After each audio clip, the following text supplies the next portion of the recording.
There was no one in the room, so he entered carefully. He checked all the cupboards in the bedroom, then he checked the bathroom. When he was sure that no one was hiding anywhere, he shut and locked the door of the main room. On a table in a corner of the room there was a huge basket of fruit. Oranges, grapefruit, bananas, apples, peaches. On top of the fruit there was a white card with a message which said, "A gift from the acting governor." Bond knew that the acting governor disliked him. Why on earth would the man send him fruit? Bond was very suspicious. He put his ear next to the basket and listened very carefully. There were no strange sounds. Next, he quickly pushed the basket off the table and jumped backwards. The fruit fell onto the floor. There was nothing else in the basket.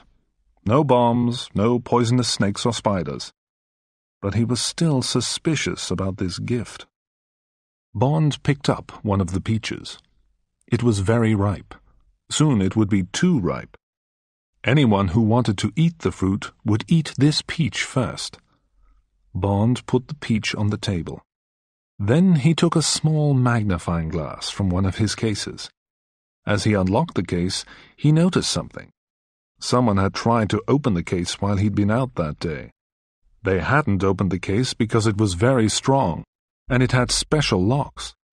It had been made by an SIS engineer, but someone had tried to open it, and that made Bond more suspicious than ever. He looked through the magnifying glass and checked the peach very carefully. He found a tiny brown hole in the skin of the fruit. Had someone put something into the peach? Was someone trying to poison him? Well, this is a war then, Bond said to himself. Dr. No has decided to start a war with the SIS. It's time for me to stir things up for that gentleman. Bond checked all the other fruits. They all had tiny holes in them. Somebody wasn't sure if Bond liked peaches. Bond picked up the phone by his bed and he called King's house. He asked to speak to the Colonial Secretary. "You said that you wanted to help me," Bond said to Pleydell Smith when he answered the call. "Well, there is something that you can do for me. I've received a gift. It's a basket of fruit. It's here in my hotel room. I want you to find a scientist who can make some tests on it. I want someone to find out if there's poison in the fruit. Please, can you send a messenger to collect it now? I won't be here tomorrow." Bond listened for a moment to the other man's reply. Then he spoke again. "I'll be at Bow Desert, near Morgan's Harbor, for the next week or two," he said. "Will you send the scientist's report to me there, please? Please, don't tell anybody else about the report, and please don't tell anybody where I've gone. You wanted me to stir things up again, and I'm going to do that soon. But the acting governor won't like it. So don't tell him what I'm doing, and please, don't tell your secretary, Miss Taro, about this. This is most important. I'll explain the reason when I see you again. Goodbye." When he finished his call, Bond started thinking. Should he contact London? Perhaps he should tell his boss that everything had changed and that he needed some help from London. There were some dangerous people doing some bad things on Jamaica. Bond could ask M to declare an emergency and to send more agents. He could tell M that Dr. No had tried to kill him with poisoned fruit. But was that a good idea? He didn't know yet if the fruit was poisoned, and he wasn't sure that Dr. No had sent it. M might think, "What's this nonsense about poisoned peaches? 007 has completely lost his nerve, and now he's become crazy. He must come home." After a few minutes, Bond decided not to contact London, but he was taking a risk. If something did go wrong now and he hadn't sent a warning to M, Bond would be in trouble. He might lose his job, or he might die. Well, he told himself, I must make sure that nothing goes wrong. After the messenger from King's house had taken away the fruit, Bond had a meal and a few drinks. Then he locked all the windows of his room. Finally, he packed his bags and he went to bed early.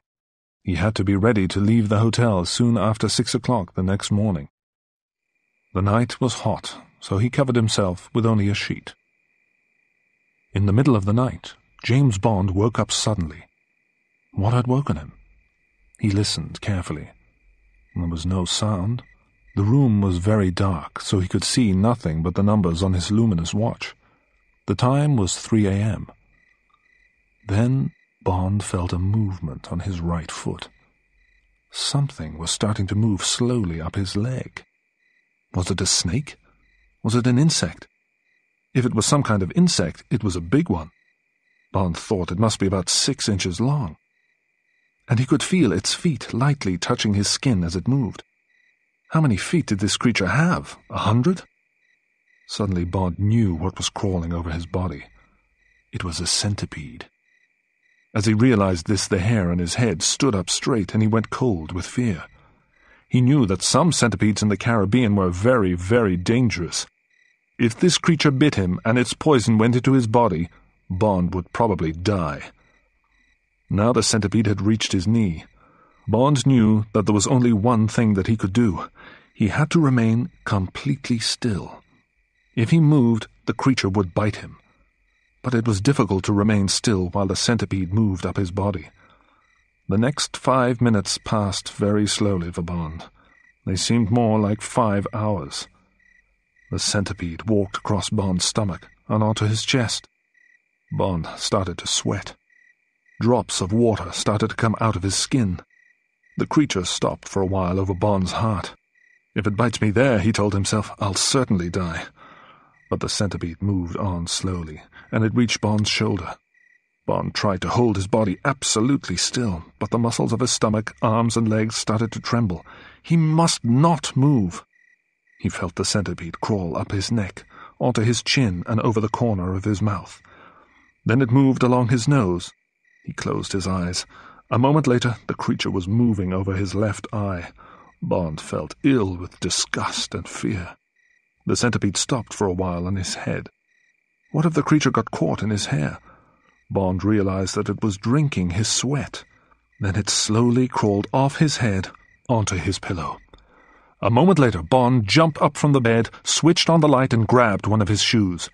He watched while the huge brown centipede crawled down the side of the bed and onto the floor. Then he crashed the shoe down onto the insect as hard as he could. The centipede's body burst open, and yellow liquid came out of it. Bond ran to the bathroom and vomited.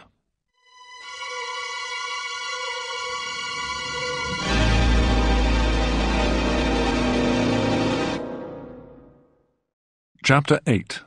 The Journey to Crab Key. At 6:30 the next morning, Bond and Quarrel were driving out of Kingston in an Austin 830. They were driving towards the north coast. They'd already seen the 2 men who were dressed like Bond and Quarrel drive off towards Montego in the Sunbeam Alpine. The 2 men that Quarrel had hired were not honest people, but they wanted the money and they were happy to do the job. Bond was pleased with his friend's choice. Annabelle Chung must have given descriptions of us to her boss, Bond told his friend. If any of Dr. No's men are watching the road for the Sunbeam Alpine, they'll have those descriptions with them. The men that you hired look very like us, so the watchers will think that we are in the Sunbeam. Now, I have a question to ask you, Quarrel. What do you know about centipedes? Centipedes are bad creatures, Captain, Quarrel replied. And Jamaican centipedes are very poisonous. But where do they usually live? Bond asked. Oh, they always live in dark, dirty places, Quarrel answered. They live under old wooden buildings and in other places like that. Do they ever go into clean, tidy places? Places like hotel rooms? Bond asked. Do they ever climb into people's beds? No, Captain, said Quarrel. He looked at Bond carefully. Bond didn't say any more about centipedes. He didn't want to worry his friend. He asked Quarrel about the best way to get to Morgan's Harbour. But later, Bond thought again about what Quarrel had said. If I found a centipede in my hotel room, then someone put it there, he told himself. Someone's certainly trying to kill me. He decided not to tell his friend about the fruit. The house at Bow Desert was exactly what Bond wanted. It was a small, white wooden house beside the sea. On 3 sides of the house there were fields. There were no other houses close to it. Bond and Quarrel would have privacy there. After they arrived, they ate supper. Then Quarrel asked Bond what his plans were. "Well, first I need to get completely fit," Bond replied. "For the first week, that's all that I'm going to think about. You'll be my personal trainer. We'll work on my fitness every day. Please think of a training routine for me. Then when I'm really strong again, we need to visit Crab Key. But I don't want Dr. No to find out about our visit. We'll go in a small boat, perhaps a canoe." "Captain, you must be crazy," Quarrel said. "Crab Key is a very dangerous place. I've heard stories about it. Very bad things happen there." "It'll be okay, Quarrel," said Bond, smiling. "I don't want to go near the places where Dr. No and his workers live. I only want to visit the warden's camp at the bird sanctuary. I need to find out what happened there. And I do need your help." Quarrel was silent for a few moments. Then he spoke. "I'll help you, Captain. You know that," he said quietly. "But there's one thing that I want to ask you. I have a family in the Cayman Islands. If I die, they'll be poor. Will you buy some life insurance for me? Then if anything bad happens, my family will have some money." "Yes, I'll do that for you," Bond answered. "We'll go to Port Maria in the morning. I'll arrange everything there. I'll insure your life for £5,000. "You're a good man, Captain," said Quarrel. "Where do you want to land on Crab Key?" "There's a sandy beach halfway along the south side of the island," Bond replied. "A small river flows into the sea there. I want to land at that beach, then move up the river. I think that the warden's camp was beside that river near a lake. No one must see us arrive. That's most important." "We'll go at night," said Quarrel. "We'll go in a canoe with a sail. We'll make the journey in about 1 week's time. The winds will be blowing in the best direction then. Also, there won't be much moonlight in 7 days' time. We'll be able to land without anyone seeing us. We'll need to take enough food for 3 days." "Okay," Bond replied. "Bring your knife. I'll bring a gun." The next morning the two men went into Port Maria, and Bond bought Quarrel some life insurance. And the morning after that, the fitness training began. Each day Bond and Quarrel got up at 7 a.m., and they swam 1/4 of a mile in the sea. Then they had breakfast, rested in the sun for 1 hour, and ran a mile along the beach. Then they swam another 1/4 of a mile. At midday they ate lunch. After that they slept for an hour, rested in the sun for another hour, then swam a mile. After all this exercise they took hot baths, and then Quarrel massaged Bond's body. He rubbed oil into the parts of Bond's body which had lost their strength during his illness. Then the two men ate dinner. By 9 p.m. they were asleep. This training routine was hard work for Bond, but after a week he was feeling much stronger and fitter. During this week, 2 things happened which made Bond more suspicious about Dr. No. First, he read a report in the Daily Gleaner newspaper about a road accident. 2 men had been killed near Spanish Town on the road between Kingston and Montego. A truck had been traveling too fast. It had crashed into the Sunbeam Alpine that the men were in. The police wanted to talk to Mr. James Bond, who had borrowed the car from the acting governor. The other thing that happened was that a note arrived from Pleydell Smith. A scientist had checked the fruit which had been sent to Bond at the Blue Hills Hotel.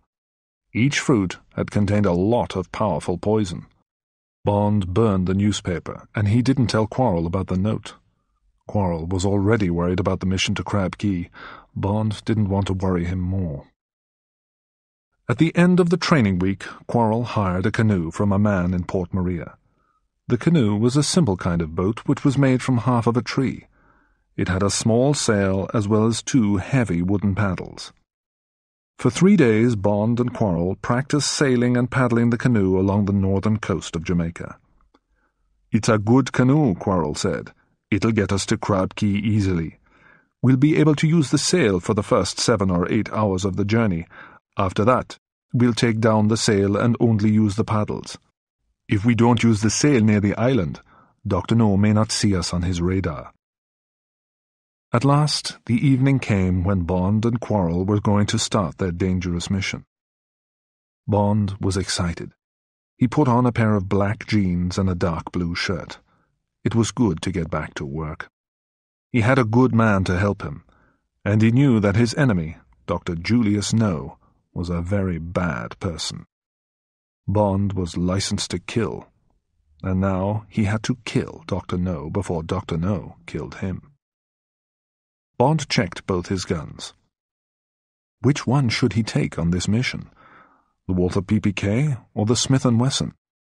He decided to take the Smith & Wesson. It could shoot further than the Walther PPK. The night was very dark. There was no moon in the black sky, only sparkling stars. At about 8:30, Bond and Quarrel put their backpacks into the canoe. The packs contained enough food for 3 days. Then they pushed the canoe out into the sea and picked up the paddles. Nobody saw the two men leave. For 15 minutes, Bond used his paddle to pull the canoe through the water. Quarrel was steering the boat with his own paddle. At the end of that time, Bond stopped paddling and the two men put up the sail. Soon the canoe was moving quickly through the water. All through the night, one of the men would have to steer the boat. He would have to look at the stars in the sky to find the right direction. And while one of them steered the boat, the other could sleep. They decided that first Quarrel would steer for 3 hours while Bond slept, then Quarrel would wake Bond, and Bond would steer while Quarrel slept. When they got near the island, both men would have to be awake. Bond was tired, and after a few minutes he fell asleep. He slept until midnight when Quarrel woke him. For the next 3.5 hours, Bond steered the canoe while his friend slept. Although the night was too dark to see anything around him, there were sounds for Bond to hear. Sometimes fish were swimming beside the boat. Bond could hear them jumping out of the water and falling back into it. And Bond knew that in the sea, deep below the boat, much bigger fish were swimming. Sharks, bonito, barracuda, perhaps even giant squids. Quarrel woke at 4 a.m. "We must be near the island now, Captain," he said. The two men took down the sail and they started to use the paddles to pull the boat through the water. Soon there was a narrow line of light in the sky to the east, and then, in the first light of the morning, they could see Crab Key ahead of them. They worked hard with the paddles as they got nearer and nearer to the land. They turned towards the east, and then they steered the canoe along the island's shore. Now there was enough light to see the little river and the sandy beach. "We must hurry," Bond said. "We need to hide the canoe before anybody sees it. We must hide the canoe, and we must cover our tracks." There were some bushes at the edge of the sandy beach. Bond and Quarrel pulled the heavy canoe into these bushes and covered it with leaves and branches. Then Quarrel cut some big leaves from a palm tree. He used these to sweep the sand. As he walked backwards towards the bushes, he brushed sand over their footprints. He covered their tracks. It was 5 o'clock now, and both men were tired. They hid in the bushes and lay down on the sand. In a few moments, they were asleep.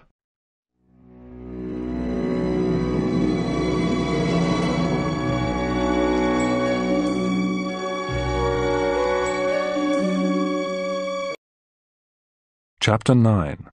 The Girl on the Beach. Bond woke suddenly. He looked at his watch. It was now 10 o'clock in the morning. Quarrel was no longer lying nearby. He must have woken earlier and started exploring, Bond thought. A moment later he heard someone moving through the water on the shore. Then the sound stopped. Bond looked through the bushes towards the sea. He was expecting to see his friend on the beach. But it wasn't Quarrel who was standing there. It was a young woman who was wearing a swimsuit. She had her back towards Bond, and she was looking at the sea. A green rubber diving mask was pushed onto the top of her head. She was holding a large bag made of a piece of fishing net. There were many large pink, white, and purple seashells in the bag. Around her waist, the girl had a wide leather belt with a knife in it. Her skin was a golden brown color, and her legs were long and slim. Her long, pale blonde hair was cut off straight at her shoulders. Bond looked at the girl's beautiful body for a moment longer. But this wasn't a good time to think about beautiful women. Bond was on a dangerous mission. This girl was going to be a problem for him. If she lives on the island, she's a danger to us, Bond thought. If she lives here, she either works for Dr. No, or she's his girlfriend. If she finds out that Quarrel and I are here, she'll tell Dr. No, and then he'll send his men to find us. But if she came to the island secretly like us, she'll still be a danger to us. If she's a secret visitor to Crab Key, perhaps she's been less careful than we were. Dr. No's radar might have told the guards about her already, and if Dr. No's guards come to look for her, they might find us too. I need to talk to her. Before he moved, Bond looked more carefully along the beach. A small canoe had been pulled up onto the sand.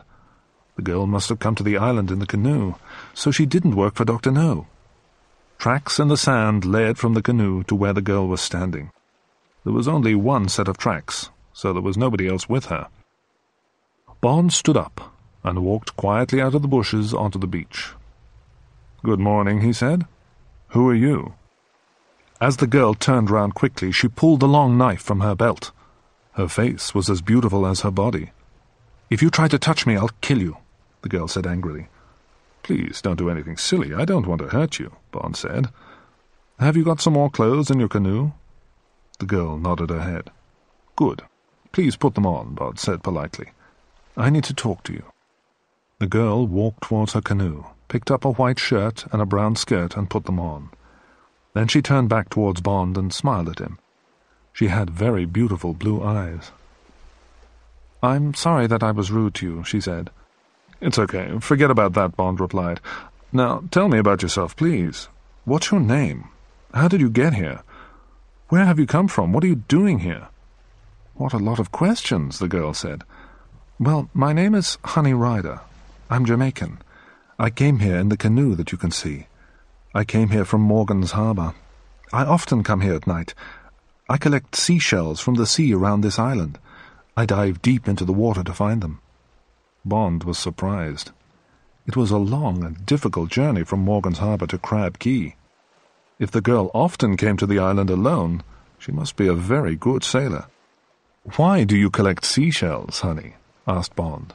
"It's a long way to come just for some shells." "Collecting shells is my job," the girl replied. "There are some very valuable shells in the sea near this island." She pointed at the shells in her net bag.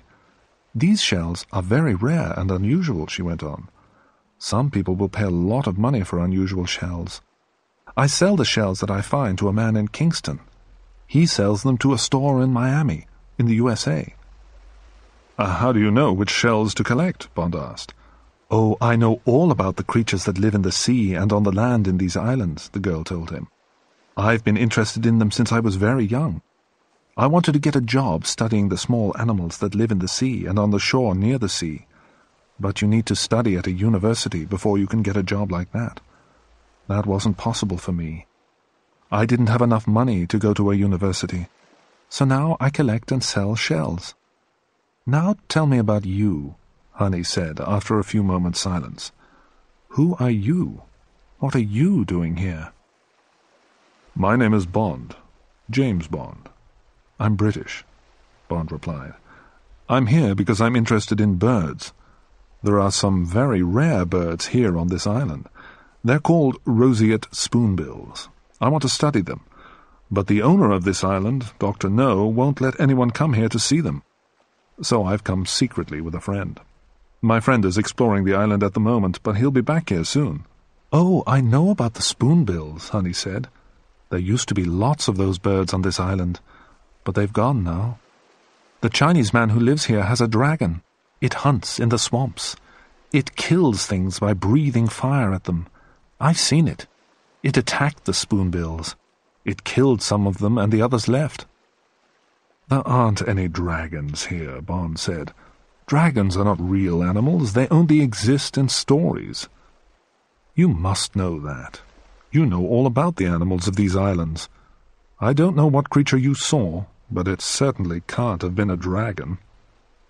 "I'm not stupid," the girl replied angrily. Nobody has ever lived at the east end of this island. Perhaps a strange animal lives there which no one else has ever seen. There were 2 men who lived in this part of the island for a while, Honey continued. They had a camp near the place where the birds lived. I think that the dragon attacked them too. I haven't seen them for a long time. Bond thought about the words that the bird warden had spoken before he died. The man had talked about a fire-breathing dragon. The dragon, whatever it really was, sounded dangerous. But Honey didn't seem very worried about it. Perhaps she should be more worried. "Listen to me, Honey," said Bond. "Dr. No will be very angry if he finds out about your visits. It's very dangerous here. You should stop coming here." "Oh, don't worry about me, Mr. Bond," said the girl. "Please, call me James," said Bond quietly. "Well, James, please don't worry about me," the girl said. "I often come to this island. I need to earn money, and this is the only place where I can find the most valuable shells. Sometimes I've seen Dr. No's men searching the island, but they've never found me. I've always hidden from them quite easily. There was never any danger for me." "Perhaps there wasn't any danger until now," Bond replied. "There wasn't any danger because Dr. No's men weren't watching for secret visitors. But the doctor found out about my arrival in Jamaica. He knows that I'm interested in Crab Key, so now he's expecting a visit from me. His men will be watching this coast very carefully. He's already tried to kill me twice." "He tried to kill you just because you're interested in those birds?" said Honey. "Yes," Bond replied, "and he'll certainly try to kill me again if he finds me here. But he'll kill you too if he finds you here. Did you use your sail for the whole of your journey from Jamaica? Were you using your sail when your canoe approached the shore here?" "Oh, yes. I used the sail until I landed," the girl said. "I always do that." "Then Dr. No's radar must have shown him your arrival this morning," Bond said. "I'm sure of that. We must get away from this beach soon." At that moment, Quarrel came out from the bushes. "Hello, Quarrel," Bond called to him. "Where have you been?" "I've been exploring, Captain," the Cayman Islander replied. "I went as far as the headland at the west end of the beach." "And who is this young lady?" he asked. "This is Honey Ryder," Bond said. "She collects shells from the sea around the island. Honey, this is my friend Quarrel." Then Bond looked carefully at his friend. "There's something worrying you, Quarrel. What's wrong?" "When I was at the headland, I saw a boat coming along from the west," Quarrel replied. "It's coming along the coast quite fast, and it's coming towards this beach. Dr. No's guards must know that we're here, Captain." "Okay, we must hide quickly," Bond said. "Honey, you must stay with us for now. And we must hide your boat. We'll all hide until Dr. No's men have gone. Perhaps they'll decide that nobody's here. Perhaps they'll think that their radar isn't working properly." Bond and Quarrel pulled the girl's canoe into the bushes. They covered it with some branches. It wasn't as well hidden as their own boat, but there was no time to do more. Quarrel used palm leaves to sweep sand over Honey's footprints. Then they all walked into the thick bushes. Bond and the girl went first. Quarrel came last, walking backwards, sweeping away their tracks as they walked. As they all hid among the bushes, they heard the sound of a boat's engine.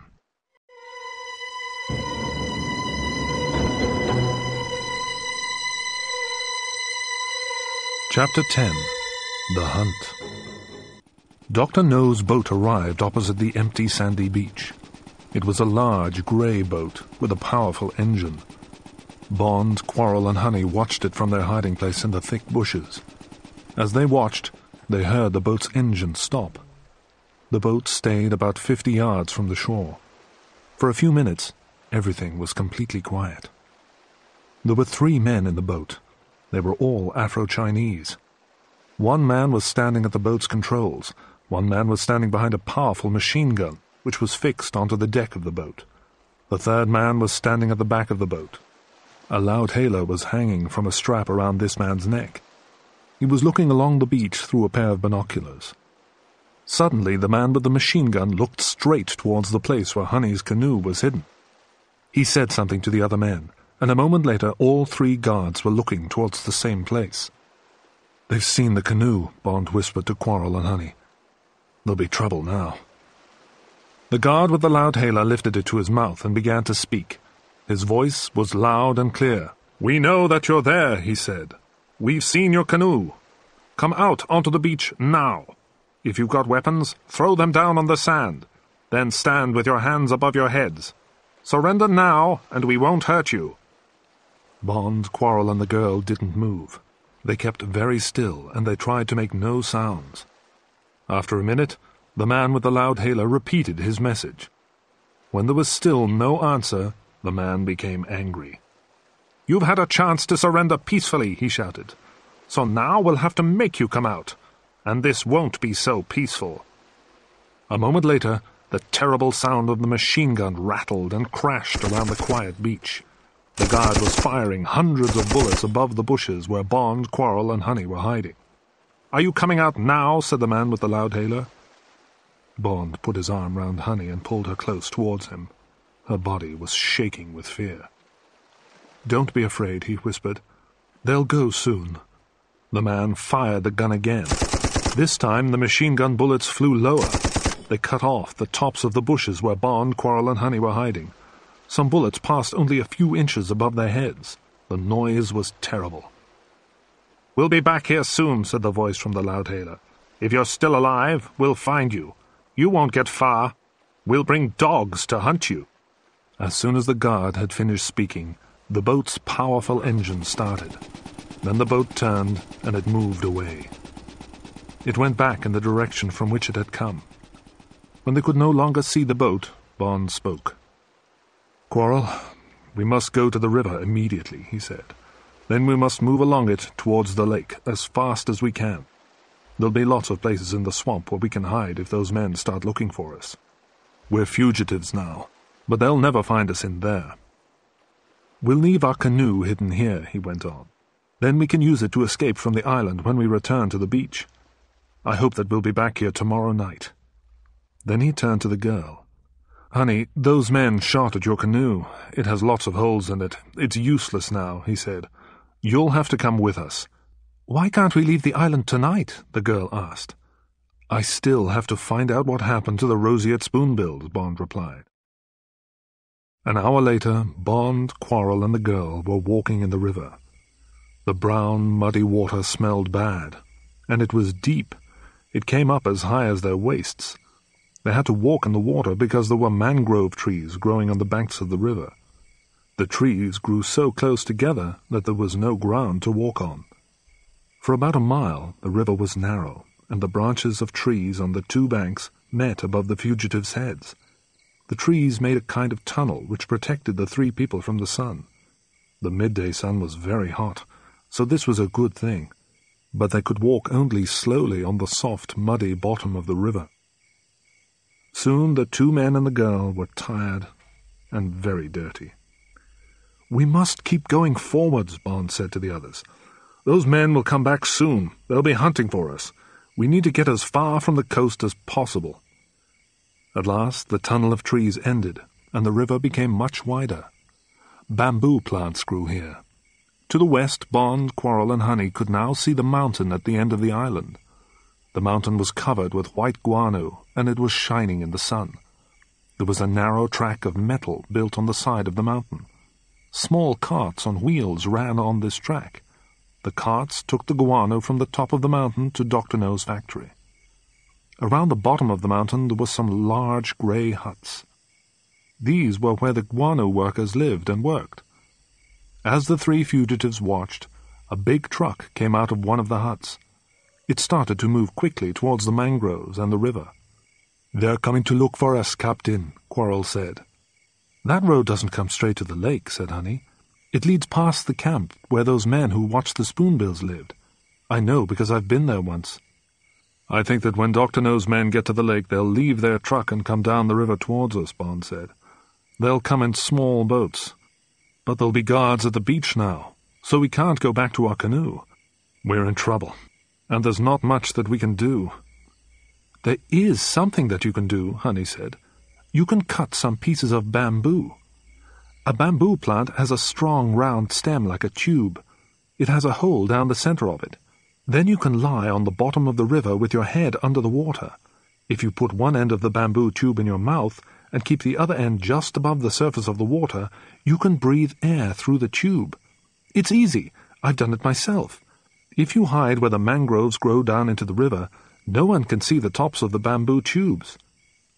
"That's a good idea, honey," Bond said. "Quarrel, please, will you cut some pieces of bamboo? While you do that, we'll find a good hiding place in the mangroves." Soon Quarrel had the bamboo tubes, and Bond and the girl had found a good place to hide. After 10 minutes, they heard the sounds of dogs barking and men shouting. The hunters were getting close. Bond, Quarrel, and Honey put the bamboo tubes in their mouths. Then they closed their fingers tightly over their noses and disappeared beneath the surface of the muddy river.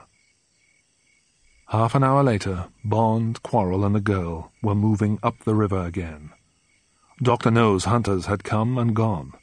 There had been men in rubber boats. There had been men walking in the river with huge dogs. The hunters had carried powerful guns, and they had searched the area where Quarrel, Bond, and Honey had been hiding. But because the fugitives were under the water, the dogs had been unable to smell them, and none of the guards had seen the 3 small bamboo tubes amongst the mangroves at the edge of the river. Soon the sounds of the hunters and their dogs had disappeared. The hunters had gone, but Bond had waited for 5 minutes before he stood up. And when Bond had stood up, he'd realized that he hadn't been careful enough. The hunters had left one guard behind. The man saw Bond and lifted his rifle. He was going to shout for his friends. With great speed, Bond had pulled his Smith & Wesson from his pack and shot the man. Quarrel had pulled the guard's rifle from his hands. Then they had pushed the big Afro-Chinese man's body under the water, and it had disappeared. A few minutes later, Bond, Quarrel, and Honey moved on slowly and carefully.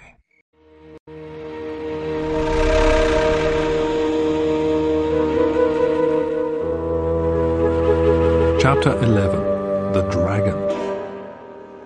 The sun wasn't quite so hot now.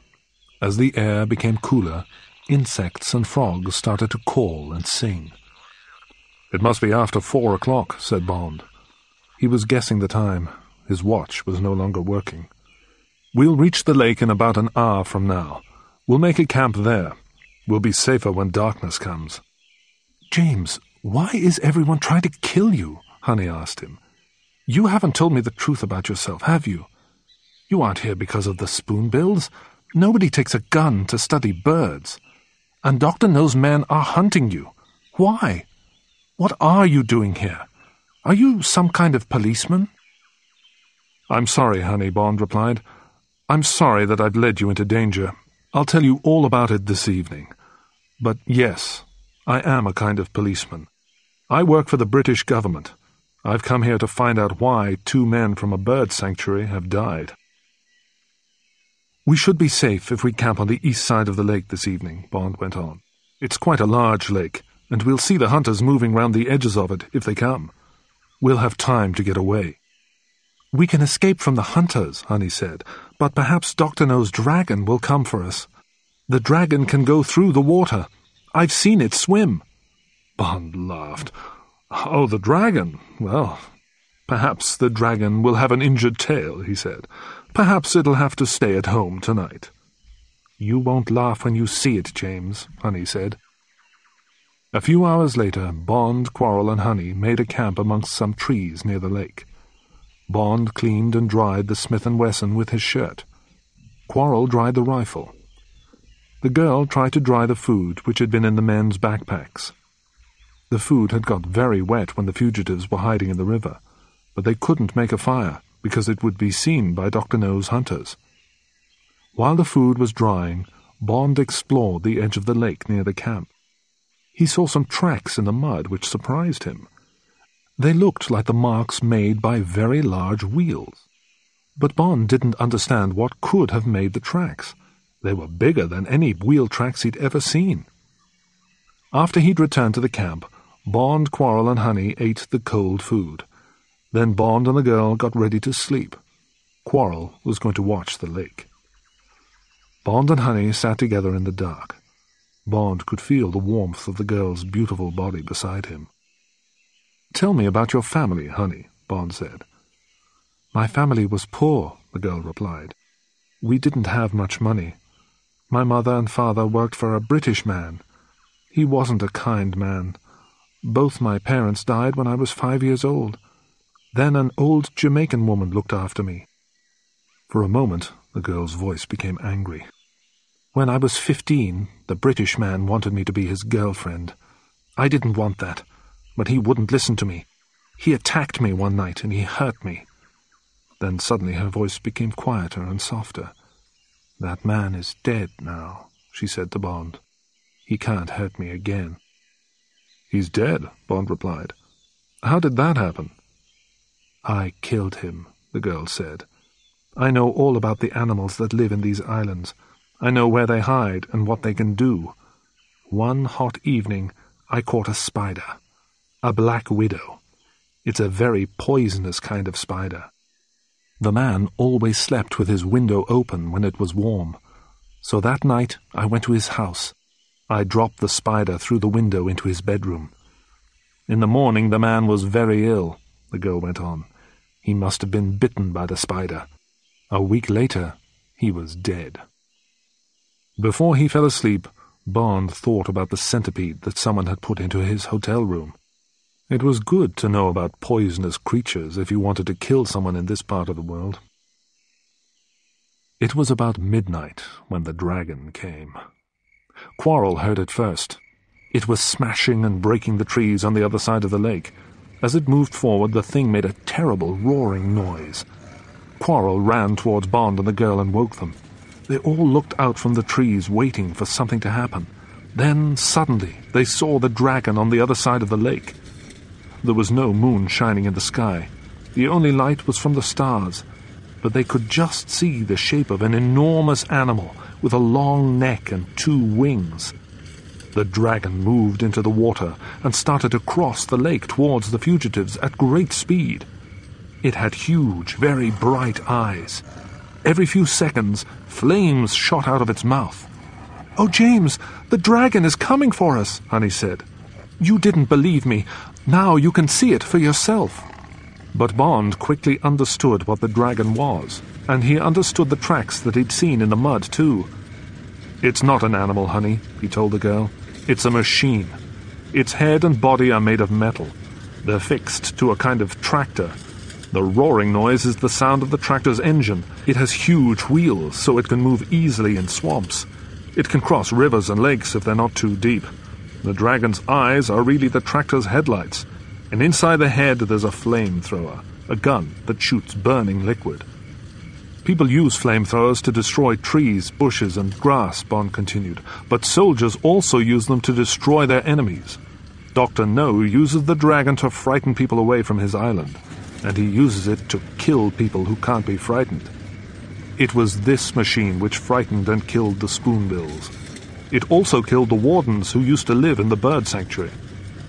The terrible killing machine had almost reached the trees where the 3 people were hiding. Quarrel, who had been listening to Bond's words, suddenly ran forward. "You stay here with the girl, Captain," he shouted to Bond. "I'll try to stop the dragon." Quarrel was a very brave man, but he didn't have a chance against the machine. He fired the rifle at the dragon as he got close to it, and one of its eyes disappeared. But then a huge flame shot out of its mouth. Quarrel screamed as the flames hit him. A moment later, his burnt body lay on the edge of the lake. Honey cried out, and tears ran down her face. Bond was shocked and very angry. His good friend had tried to help them, and he had died in a terrible way. The dragon stopped about 6 feet from Bond and Honey's hiding place. The sky was lighter now, and Bond could now see that the vehicle was colored with red, black, and gold paint. It looked like a dragon in a Chinese picture. A loud voice came from the vehicle. Its driver was speaking through a loud hailer. "Surrender now, or I'll kill you too," the voice said. "Throw down your weapons on the ground. You have 10 seconds to surrender." "We have no choice, Honey," Bond said quietly to the girl. "We have to surrender. Come on." The 2 of them walked to the edge of the lake, and Bond threw down his gun. He tried not to look at the burnt body of his friend lying in the mud. A door opened in the back of the Dragon, and 2 men got out of the vehicle. They were both strong Afro-Chinese men. The tallest man held a machine gun. The other man was carrying 2 pairs of handcuffs. "Don't try to escape," the man with the gun said. "I've killed your friend. I'd be happy to kill you too. But Dr. No wants to talk to you. If you both come with us quietly and calmly, you might still be alive tomorrow. If you try to escape, I'll kill you now, both of you." The tall man kept his gun pointed at Bond, while the second man put a pair of handcuffs around the girl's wrists. Then he put handcuffs around Bond's wrists too. The 2 men pushed their prisoners inside the tractor, and a moment later the tall man started the engine.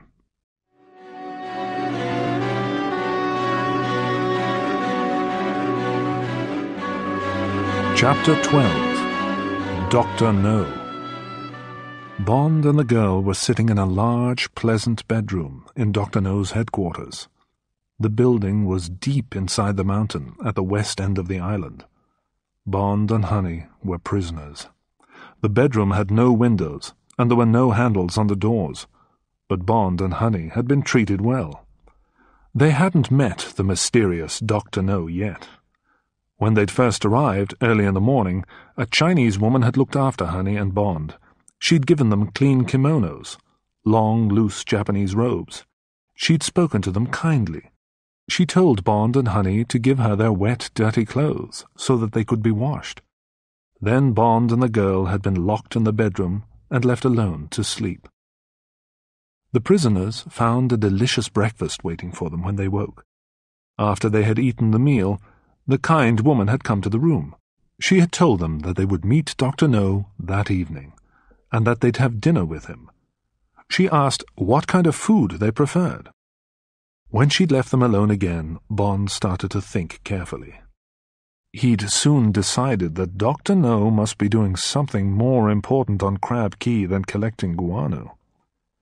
The inside of the headquarters was cool and pleasant.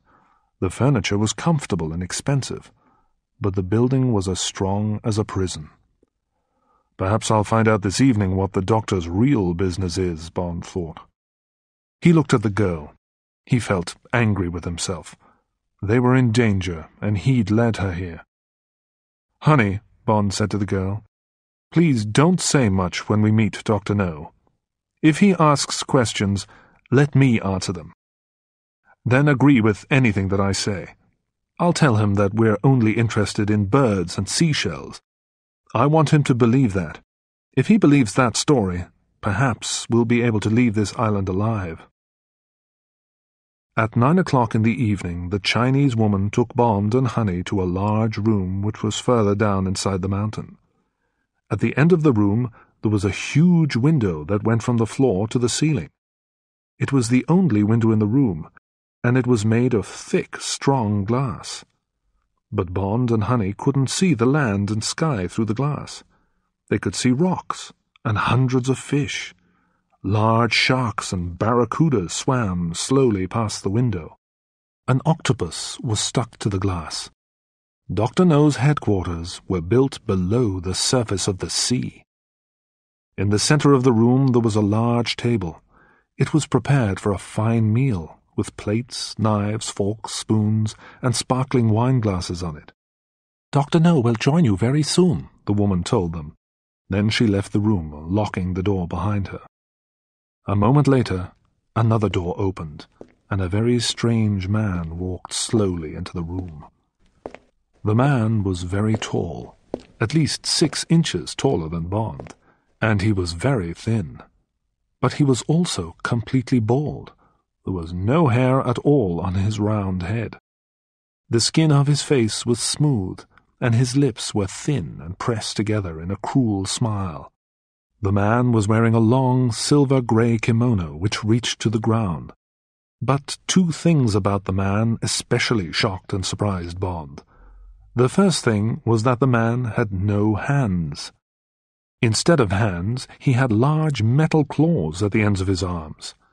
And the second thing was that he had strange black eyes.